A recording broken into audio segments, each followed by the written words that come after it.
ಕೋಟಿ ರಾಬರಿ ಕೇಸ್ನಲ್ಲಿ ಮತ್ತೊಂದು ಆಡಿಯೋ ವೈರಲ್ ಆಗಿದೆ. ಕಿಶೋರ್ ಮತ್ತು ಜಯೇಶ್ ನಡುವಿನ ನಡೆದಿರುವಂತಹ ಸಂಭಾಷಣೆ ಏನಿದೆ ಅದು ವೈರಲ್ ಆಗಿದೆ. ವಿರಾಟ್ ಮತ್ತು ನನ್ನ ನಡುವೆ ಮಧ್ಯಸ್ಥಿಕೆ ವಹಿಸಿದ ವ್ಯಕ್ತಿ ಬಹಳ ದೊಡ್ಡವನು. ಇದರ ಹಿಂದೆ ಗುಜರಾತ್ನ ದೊಡ್ಡ ರಾಜಕಾರಣಿ ಇದ್ದಾನೆ. ಈ ಎಲ್ಲ ಸ್ಟೋರಿ ರಾಜಕಾರಣಿಗೆ ಗೊತ್ತಾಗಿದೆ ಅಂದಿರುವಂತಹ ಕಿಶೋರ್ ರಾತ್ರಿ ವಿರಾಟ್ ಕರೆ ಮಾಡಿ ಫಂಡ್ದು ಬೇರೆ ವ್ಯವಸ್ಥೆ ಮಾಡ್ತಾರೆ. ಇದೆಲ್ಲ ಆದ್ಮೇಲೆ ರಾಜಕಾರಣಿ ಕೂಡ ಇದರ ಬಗ್ಗೆ ಇಂಟ್ರೆಸ್ಟ್ ಅನ್ನ ತೆಗೆದುಕೊಳ್ತಾರೆ. ನನ್ನ ಹಣ ಕೊಡು ಅಂತ ಅವರಿಗೆ ಹೇಳಿದ್ದೀನಿ ಅಂತ ಜಯೇಶ್ ಬಳಿ ಕಿಶೋರ್ ಆಡಿರುವಂತಹ ಮಾತು ವೈರಲ್ ಆಗ್ತಾ ಇದೆ. ನಾನು 150 ಖರ್ಚಾಗಿದೆ, ಆದ್ದರಿಂದ 200 ಕೊಡಿ ಅಂತ ಹೇಳಿದ್ದೀನಿ. ಅಲ್ಲಿಗೆ 200 150 ಅಂದ್ರೆ ಕೋಟಿ ಕೋಟಿ ವ್ಯವಹಾರ ಇದು. ಆದ್ರೆ ಮೆಟೀರಿಯಲ್ ಹಣ ಎಲ್ಲಿ ಹೋಯ್ತು ಅಂತ ಪ್ರಶ್ನೆ ಮಾಡಿದ್ದಾರೆ. ಇದರಲ್ಲಿ ಕರ್ನಾಟಕ ಪೊಲೀಸರು ಕೂಡ ಇದ್ರು. ಮೆಟೀರಿಯಲ್ ಮಿಸ್ ಆದ್ರೆ ಆ ರಾಜಕಾರಣಿ ವಿರಾಟ್ನ ಬಿಡಲ್ಲ ಅಂದಿರುವಂತಹ ಕಿಶೋರ್ ಎಲ್ಲಿಂದೆಲ್ಲಿಗೆ ಈ ಒಂದು ಸಂಬಂಧ ಹುಟ್ಕೊಳ್ತಾ ಇದೆ ಅಂತಂದ್ರೆ ಪೊಲೀಸರ ಕೈವಾಡ ಇದೆಯಾ ಅನ್ನುವಂತಹ ಪ್ರಶ್ನೆಗಳು ಕಾಡ್ತಾ ಇದೆ.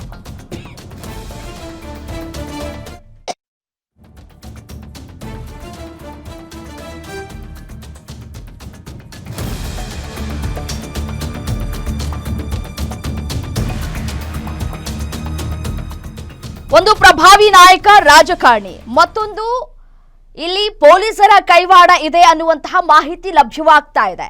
ಇದರ ಜೊತೆಗೆ ಕರ್ನಾಟಕದ ಪೊಲೀಸರ ಕೈವಾಡ ಇದೆ ಅನ್ನುವಂತಹ ಮಾಹಿತಿಗಳು ಕೂಡ ಲಭ್ಯವಾಗ್ತಾ ಇರುವಂತದ್ದು. ಸೊ ಹಾಗಾಗಿ ಈ ಒಂದು ಪ್ರಕರಣ ಟ್ವಿಸ್ಟ್ ಮೇಲೆ ಟ್ವಿಸ್ಟ್ ಅನ್ನ ಪಡೆದುಕೊಳ್ತಾ ಇದೆ. ಮಹಾರಾಷ್ಟ್ರದಲ್ಲಿ ಒಂದ್ ಕಡೆ ಸಂಚಲನವನ್ನ ಕೂಡ ಮೂಡಿಸಿದೆ. ಹಣದ ಮೂಲ ಮತ್ತೆ ಪೊಲೀಸರ ಮುಂದೆ ಸಾಕಷ್ಟು ಸವಾಲುಗಳು ಕೂಡ ಇಲ್ಲಿ ಎದ್ದು ಕಾಣಿಸ್ತಾ ಇದೆ. ಸದ್ಯ ಚೇಳೂರು ಮತ್ತು ಗಡಿ ಭಾಗದ ಪೊಲೀಸರು ಈ ವೈರಲ್ ಆಗಿರುವಂತಹ ಆಡಿಯೋವನ್ನ ಆಧಾರವಾಗಿ ಇಟ್ಕೊಂಡು ತನಿಖೆಯನ್ನ ಮಾಡ್ತಾ ಇದ್ದಾರೆ. ಆಡಿಯೋದಲ್ಲಿ ಇರುವಂತಹ ದನಿ ಆರೋಪಿಗಳದ್ದ ಅನ್ನುವಂತಹ ತನಿಖೆ ಒಂದ್ ಕಡೆ ಆಗ್ತಾ ಇದೆ. ಆ ಒಂದು ಆಡಿಯೋಗಳು ಏನಿದೆಯಲ್ಲ, ವೈರಲ್ ಆಗಿದೆಯಲ್ಲ, ಅದೆಲ್ಲವನ್ನು ಕೂಡ FSLಗೆ ಪರೀಕ್ಷೆ ಮಾಡಿಸೋದಕ್ಕೆ ಈಗಾಗಲೇ ಕಳುಹಿಸಿ ಕೊಟ್ಟಿದ್ದಾರೆ ಅನ್ನುವಂತಹ ಮಾಹಿತಿ ಸಿಗ್ತಾ ಇದೆ. ವೈರಲ್ ಆಗಿರುವಂತಹ ಆಡಿಯೋದಲ್ಲಿ ವಿರಾಟ್ ಮತ್ತು ಜಯೇಶ್ ಹಣ ಸಾಗಾಟದ ಬಗ್ಗೆ ವಿವರವಾಗಿ ಚರ್ಚೆಯನ್ನ ಕೂಡ ಮಾಡಿದ್ದಾರೆ. ಮುಖ್ಯವಾಗಿ ಅಹಮದಾಬಾದ್ನ ಒಂದು ಆಶ್ರಮದಲ್ಲಿ, ಆಶ್ರಮ ಅಂದ್ರೆ ಯೋಚನೆ ಮಾಡಿ, ರಾಜಕಾರಣಿ, ಪೊಲೀಸರು, ಆಶ್ರಮ, ಈ ಮೂವರ ಕೈವಾಡ ಇಲ್ಲಿ ಎದ್ದು ಕಾಣಿಸ್ತಾ ಇದೆ. ಇವರೆಲ್ಲರೂ ಕೂಡ ಈ ಒಂದು ಪ್ರಕರಣದಲ್ಲಿ ಭಾಗಿಯಾಗಿದ್ದಾರೆ ಅನ್ನುವಂತಹ ಮಾಹಿತಿಗಳು ಕೂಡ ಸಿಗ್ತಾ ಇದೆ. ಸೊ ಹಾಗಾಗಿ SIT ಅಧಿಕಾರಿಗಳು ಕೂಲಂಕುಷವಾಗಿ ತನಿಖೆಯನ್ನು ನಡೆಸ್ತಾ ಇದ್ದಾರೆ. ಆಡಿಯೋವನ್ನ FSLಗೆ ಕಳುಹಿಸಿಕೊಟ್ಟಿದ್ದಾರೆ. ಇದು ವಿರಾಟ್ ಅವರ ಆಡಿಯೋನ, ಮತ್ತೆ ಜಯೇಶ್ ಮತ್ತೆ ಕಿಶೋರ್ ಇವರೆಲ್ಲರ ನಡುವಿನ ನಡೆದಿರುವಂತಹ ಸಂಭಾಷಣೆ ಇದೆಯಲ್ಲ, ಅದು ಕುತೂಹಲಕ್ಕೂ ಕೂಡ ಕಾರಣವಾಗ್ತಾ ಇದೆ. ಹಣದ ವ್ಯವಹಾರ ನಡೆಸುವ ಬಗ್ಗೆ ಮಾತುಕತೆ ಏನಾಗಿದೆಯೋ, ಕೇವಲ ಹಣ ಸಾಗಾಟ ಅಷ್ಟೇ ಅಲ್ಲ, ರದ್ದಾಗಿರುವಂತಹ ಅಥವಾ ಈ ಚಲಾವಣೆಯಲ್ಲಿ ಏನಿಲ್ವಲ್ಲ 2,000 ಮುಖಬೆಲೆಯ ನೋಟುಗಳು ಬದಲಾಯಿಸುವ ಬಗ್ಗೆ, ಅಂದ್ರೆ ಎಕ್ಸ್ಚೇಂಜ್ ಮಾಡುವ ಬಗ್ಗೆಯೂ ಕೂಡ ಈ ಕಿಲಾಡಿಗಳು ಪ್ಲಾನ್ ಮಾಡಿದ್ದಾರೆ ಅನ್ನೋದು ಆಡಿಯೋದಲ್ಲಿ ನಮಗೆ ಕೇಳಿಸ್ಲಿಕ್ಕೆ ಸಿಗ್ತಾ ಇದೆ. ಸೊ ಹಾಗಾಗಿ ಈ ಒಂದು ಲಿಂಕ್, ಚೈನ್ ಲಿಂಕ್ ಅಂತ ನಾವೇನು ಹೇಳ್ತೀವಿ, ಅದು ಬಹಳ ದೊಡ್ಡದ್ದು ಅನ್ನೋದು ನಮಗೆ ಕಾಣಸಿಗ್ತಾ ಇದೆ. 400 ಕೋಟಿ ಹಿಂದಿದ್ಯಾ ಕರ್ನಾಟಕ ಪೊಲೀಸರ ಕೈವಾಡ. ಕರ್ನಾಟಕ ಪೊಲೀಸರಿಗೆ ಹೋಗಿತ್ತ ರಾಬರಿ ಹಣದಲ್ಲಿ ಕಮಿಷನ್. ಕಿಶೋರ್ ಹಾಗೂ ಜಯೇಶ್ ನಡುವಿನ ಆಡಿಯೋದಲ್ಲಿ ಈ ಒಂದು ವಿಚಾರ ಕೂಡ ಚರ್ಚೆಯಾಗಿದೆ. ಮತ್ತಷ್ಟು ಸಂಚಲನವನ್ನ ಮೂಡಿಸ್ತಾ ಇದೆ. 400 ಕೋಟಿ ರಾಬರಿಯ ಕೇಸ್. ಕಮಿಷನ್ ಪಡೆದು ಕಂಟೈನರ್ ಬಿಟ್ ಕಳುಹಿಸಿದ್ರ ಪೊಲೀಸ್ನವರು. 400 ಕೋಟಿ ಹಿಂದೆ ಕರ್ನಾಟಕ ಪೊಲೀಸರ ಕೈವಾಡ ಎಷ್ಟರ ಮಟ್ಟಿಗಿರಬಹುದು, ಎಷ್ಟು ಹಣವನ್ನ ಅವರು ಪಡೆದುಕೊಂಡಿರಬಹುದು ಕರ್ನಾಟಕ ಪೊಲೀಸರು ಅಂತಂದ್ರೆ ಯಾರ್ಯಾರು ಶಾಮೀಲಾಗಿರಬಹುದು. ಈ ಕಂಟೈನರ್ಗಳನ್ನ, ಪ್ರತಿ ಕಂಟೈನರ್ಗಳನ್ನ ಸೀಲ್ ಡೌನ್ ಆಗದೇ ಇರುವಂತಹ ಕಂಟೈನರ್ಗಳನ್ನ ಪ್ರತಿಯೊಬ್ಬರು ಕೂಡ ಚೆಕ್ ಮಾಡಿ ಆಮೇಲೆ ಬಿಟ್ಟು ಕಳುಹಿಸುವಂತಹ ಕೆಲಸಗಳಾಗುತ್ತೆ. ಬಟ್ ಆದ್ರೆ ಪೊಲೀಸ್ನವರ ಕೈವಾಡ ಇದೆ ಅನ್ನುವಂಥದ್ದು ಕೂಡ ಮಾಹಿತಿ ಸಿಗ್ತಾ ಇದೆ. ಸೊ ಹಾಗಾಗಿದ್ರೆ ಕರ್ನಾಟಕ ಪೊಲೀಸರು ಯಾರೆಲ್ಲ ಶಾಮೀಲಾಗಿದ್ದಾರೆ ಅನ್ನುವಂತಹ ಪ್ರಶ್ನೆಗಳು ಈಗ ಉದ್ಭವ ಆಗ್ತಾ ಇದೆ.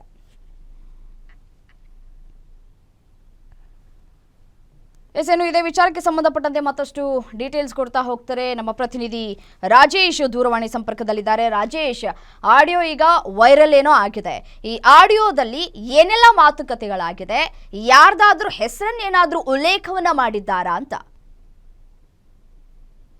ಎಸ್ ರಮ್ಯ, ಏನಂತಂದ್ರೆ ಕಳೆದ ವರ್ಷ ಅಕ್ಟೋಬರ್ 16ನೇ ತಾರೀಕಿಗೆ ಈ ರಾಬರಿ ಪ್ರಕರಣ ಸಂಬಂಧಪಟ್ಟಂತೆ ಈಗ ಹಲವಾರು ಟ್ವಿಸ್ಟ್ಗಳು ಕೂಡ ವ್ಯಕ್ತಪಡ್ತಕ್ಕಂಥದ್ದು. ಅಂದ್ರೆ ಎರಡು ಆಡಿಯೋಗಳು ಈಗ ವೈರಲ್ ಆಗಿರ್ತಕ್ಕಂಥದ್ದು. ಎರಡು ಆಡಿಯೋದಲ್ಲಿ ಒಂದು ಆಡಿಯೋದಲ್ಲಿ ಅಂದ್ರೆ ಈಗ ಆರೋಪಿ ಆಗಿರ್ತಕ್ಕಂತ ವಿರಾಟ್ ಹಾಗೂ ಜಯೇಶ್ ಮಾತಾಡತಕ್ಕಂಥದ್ದು. ಆ ಆಡಿಯೋದಲ್ಲಿ ಏನಿದೆ ಅಂತಂದ್ರೆ ಅಹಮದಾಬಾದಿನಿಂದ ಒಂದು ಪ್ರಮುಖವಾದ ಏನು ಆಶ್ರಮದಿಂದ ಹಣವನ್ನ ಅಂದ್ರೆ ಗೋವಾ ಮತ್ತು ಕರ್ನಾಟಕದ ಮಾರ್ಗವಾಗಿ ಹೈದರಾಬಾದ್ನ ಒಂದು ಬಾಲಾಜಿ ಟ್ರಸ್ಟ್ ಇದೆ, ಅಲ್ಲಿಗೆ ಸಾಗಾಟ ಮಾಡ್ಲಿರುವಂತ ಮಾಹಿತಿಯನ್ನ ಕೂಡ ಅಲ್ಲಿ ರಿವೀಲ್ ಆಗಿರ್ತಕ್ಕಂಥದ್ದು. ಇನ್ನೊಂದು ಆಡಿಯೋದಲ್ಲಿ ಏನು ಸ್ವತಃ ಕಿಶೋರ್ ಇದ್ದಾನೆ, ಈ ಕಿಶೋರ್ ಏನಿದಾನೆ, ಕಿಶೋರ್ ಮತ್ತು ಜಯೇಶ್ ಮಾತಾಡ್ತಕ್ಕಂಥದ್ದು. ಇದ್ರದ್ದು ಪ್ರಭಾವಿಯ ಒಬ್ಬ ವ್ಯಕ್ತಿಗಳಿದ್ದಾರೆ, ರಾಜಕಾರಣಿ, ಅವರ ಹಣವನ್ನ ನಾವು ಮಧ್ಯಸ್ಥಿಕೆಯಲ್ಲಿ ಹೋಗುವ ನಿಟ್ಟಿನಲ್ಲಿ ವಿರಾಟ್ಗೆ ಈ ಜವಾಬ್ದಾರಿನ ವಹಿಸಿರ್ತಕ್ಕಂಥದ್ದು.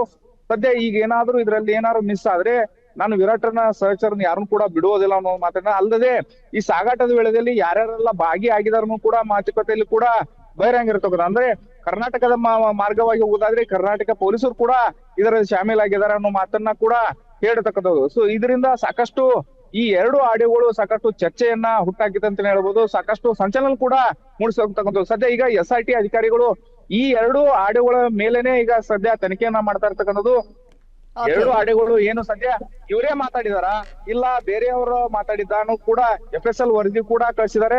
ನಂತರ ಯಾರೆಲ್ಲ ಭಾಗಿಯಾಗಿದ್ರು ಅನ್ನೋ ನಿಟ್ಟಿನಲ್ಲಿ ಕೂಡ ತನಿಖೆ ನಡೀತಾ ಇದೆ. ಈಗ ಸದ್ಯ ಕರ್ನಾಟಕ ಪೊಲೀಸರಿಗೂ ಕೂಡ ಶಾಕಿಂಗ್ ವಿಷಯ ಆಗಿದೆ, ಯಾಕಂದ್ರೆ ತಮ್ಮ ಹೆಸರು ಈಗ ರಿವೀಲ್ ಆಗ್ತಾ ಇರ್ತಕ್ಕಂಥದ್ದು ಆಡಿಯೋದಲ್ಲಿ. ಹಾಗಾಗಿ ಯಾವ ಅಧಿಕಾರಿಗಳು ಇರಬಹುದು ಅನ್ನೋ ನಿಟ್ಟಿನಲ್ಲಿ ಸದ್ಯ SIT ಅಧಿಕಾರಿಗಳು ಕೂಡ ಇನ್ನೆರಡು ಮೂರು ದಿನದಲ್ಲಿ ಬೆಳಗಾವಿಗೆ ಬಂದು ಚೋರ್ಲಾಘಾಟಲ್ಲಿ ಏನು ಅಪಹರಣ ಆಗಿತ್ತಲ್ಲ, ರಾಬರಿ ಆಗಿತ್ತಲ್ಲ, ಆ ಪ್ಲೇಸಿಗೆ ಭೇಟಿ ಕೊಡುವಂತ ಸಾಧ್ಯತೆ ಕೂಡ ಹೆಚ್ಚಿದೆ. ಹಾಗಾಗಿ ಈ ನಿಟ್ಟಿನಲ್ಲಿ ಬೆಳಗಾವಿ SP ಆದಂತ KM ರಾಜಾರಾಮ್ ಕೂಡ ಏನು ಮಹಾರಾಷ್ಟ್ರ ಪೊಲೀಸರ ಸಹಕಾರವನ್ನು ಕೇಳಿದ್ದಾರೆ, ಆದ್ರೆ ಇಲ್ಲಿ ತನಕ ಸಹಕಾರ ಸಿಗ್ತಾ ಇಲ್ಲ ಅನ್ನೋ ಮಾಹಿತಿ ಕೂಡ ಬರ್ತಾ ಇದೆ. ಹಾಗಾಗಿ ಯಾರು ಆರೋಪಿಗಳಿದ್ದಾರೆ 6 ಜನ, ಅವ್ರನ್ನ ಈಗ ವಿಚಾರಣೆ ಮಾಡಿದ್ರೆ ಮಾತ್ರ ಇದು ಸತ್ಯಾಸತ್ಯತೆ ಹೇಳಿದ್ರೆ, ಇಲ್ಲಂದ್ರೆ ಈಗ ಕಿಶೋರ್ ಎಲ್ಲಿದ್ದಾನೆ ಅನ್ನೋದು ಕೂಡ, ಕಿಶೋರ್ ಹಾಗೂ ಜಯೇಶ್ ಎಲ್ಲಿದ್ದಾರೆ ಅನ್ನೋ ಕೂಡ ಸಾಕಷ್ಟು ಪ್ರಶ್ನೆ ಹುಟ್ಟಾಕ್ತಾ ಇರ್ತಾರೆ. ಹಾಗಾಗಿ ಇವರಿಬ್ರು ಕೂಡ ಹೊರದೇಶದಲ್ಲಿ ಇರುವ ಒಂದು ಮಾಹಿತಿ ಇದೆ. ಹಾಗಾಗಿ ಅವರನ್ನ ಅರೆಸ್ಟ್ ಮಾಡಿ ಅವ್ರನ್ನ ವಿಚಾರಣೆ ಮಾಡಿದಾಗ ಮಾತ್ರ ಇದ್ರ ಎಲ್ಲವೂ ಕೂಡ ಸತ್ಯಾಸತ್ಯತೆ ಹೊರ ಬರಲಿದೆ ಅಂತಾನೆ ಹೇಳ್ಬೋದು ರಮ್ಯಾ.